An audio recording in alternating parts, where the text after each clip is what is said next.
Hello and welcome to my channel. Thank you for being here.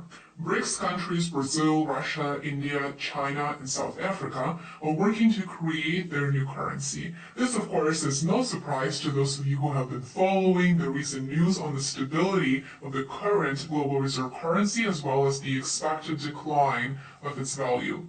This time around, the lead are expected to take India and Russia. India and Russia should take the lead in forming a financial relationship to ultimately create a new common currency, said State Duma Deputy Chairman Alexander Babakov during St. Petersburg International Economic Forum. It has not been announced what currency will become the common denominator.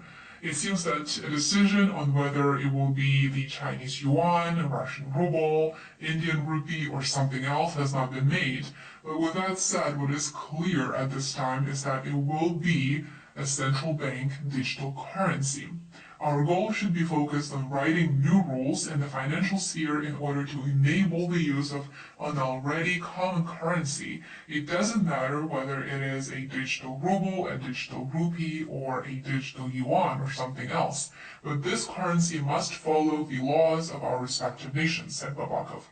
Nations such as Japan, Brazil, and India have been pro-CBDC. China is also a leader in the CBDC race. It has been advancing its CBDC or digital yuan pilot programs for the past couple of years.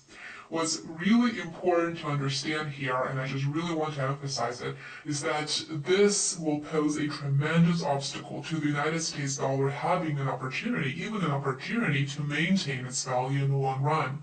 Why? Well, because the currency that BRICS is planning to create will be backed by gold or other rare earth elements. It will have tangible value, unlike the United States dollar that is fully backed by the US government and not pegged to any asset of value. Several members of the BRICS deal have been planning to create an alternative for the United States dollar for years now. In 2022, the International Monetary Fund published a report that central banks today are not holding the US dollar as reserves in the same quantities as in previous years. But it wasn't until last year that the issue became one of the top agendas. In 2022, Russia started to explore stablecoins and they would plan to create a joint stablecoin with Iran that will be backed by gold and used for cross-border trade between the two countries. If you've been a subscriber of mine for a while, you may recall several of my latest updates on the CBDC progress. 114 plus countries around the world are at various stages of development, with the majority of them already launching pilot programs or researching national digital currencies. In the context of BRICS, China has already launched its digital yuan.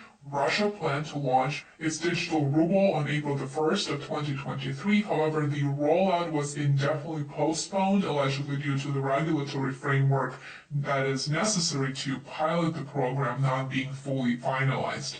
As per the same report, the legislation concerning CBDC could be approved by the Russian State Duma in the upcoming month and is expected to come into effect by May of 2023.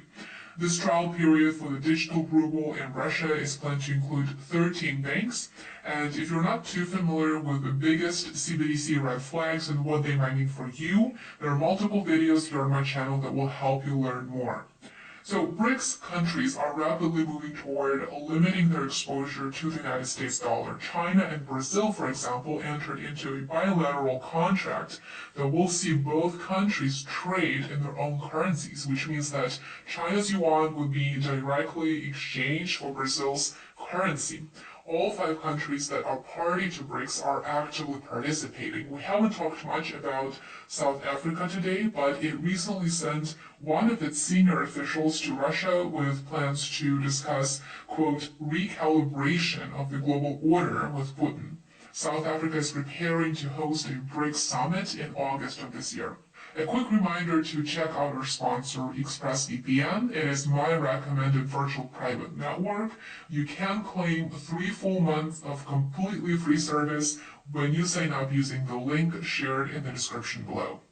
It is clear that this new currency, it almost doesn't matter whether it will be a digital yuan or a rupee or anything else. There's no doubt that it will reduce the value of the United States dollar De-dollarization refers to reducing the dollar's dominance in global markets. Essentially, it is a process of substituting the US dollar as the currency used for trading oil and other commodities. Not only will the BRICS alliance have a tremendous impact economically, but the partnership between the nations is growing stronger in terms of their foreign policies as well.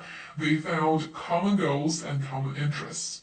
Those who are in favor of de-dollarization say that this process would reduce other countries' dependence on the US dollar and the US economy, which has been, of course, growing weaker. And then in turn, BRICS countries believe that moving away from the dollar would help them mitigate the impact of economic and political changes in the United States on their economies. It will also help them reduce the exposure to currency fluctuations and interest rate changes, which can help to improve economic stability and also reduce the risk of financial crisis. This is especially important for developing nations. According to a Bloomberg report, China's yuan has replaced the US dollar as the most traded currency in Russia. Previously, I mentioned that 20% of Russian central bank reserves is held in yuan. The yuan surpassed the dollar in monthly trading volume in February for the first time, and the difference became more pronounced in March, according to data that was compiled by Bloomberg, and it is based on daily transactions reported from the Moscow exchange. Before the invasion, the yuan's trading volume on the Russian market was absolutely negligible. If the BRICS nations do go ahead with their plan and come up with a new currency, it could help stabilize their economies given the economic, social, and political events in the West. But the question is, who will benefit the most from the new currency? Will it be China, will it be India, or maybe Russia? Let me know in the comments below what you think, what your take is. Thank you for watching the video. If you enjoyed it, show your support, give it a like, subscribe to my channel. I would love to have you back for my next one. And if you know someone who might find this information helpful, please share the video with them. I'll see you at my next one tomorrow. Take care.